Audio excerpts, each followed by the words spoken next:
ভাই ছি, তুমি আমার বড় ভাই, তুমি আমার বড় ভাই হইয়া এই কাজটা করলা? তুমি মি এত বড় একটা দামড়া পোলা হইয়া ওই পিচ্ছি পিচ্ছি ক্লাস 9-10 এর পিচ্ছি পিচ্ছি মায়াগো পিছে করো? তোমার, তুমি কি ক্যারেক্টারলেস? তোমার কি ব্যক্তিত্ব বলতে কিছু নাই ভাই? তোমার ব্যক্তিত্ব বলতে কিছু নাই?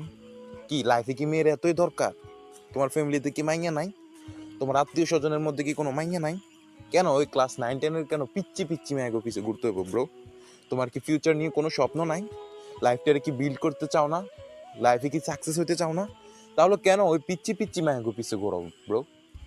দিন শেষে তো সেই বাপের হোটেলে খাও, নিজে তো 1 টাকাও কামাও না, নিজে তো একটা টাকাও কামানো, এখনো তো একটা টাকাও কামাইলা না নিজে, বাবার হোটেলে খাইয়া কেন ব্রো? কি দরকার বলো? লাইফে কি মাই আসবো না? একটা সময় তো যখন তুমি তোমার লাইফটারে বিল্ড করবা, যখন তুমি লাইফের সর্বোচ্চ টপে পৌঁছাবা, তখন তোমার তো মেয়ের লাইন ধরে যাবো তোমার পিছনে ব্রো। এটা কেন বোঝো না তোমরা? কেন বোঝো না? এই ব্রো, তোমার জন্য আমি লজ্জিত, বুঝছো? ছি।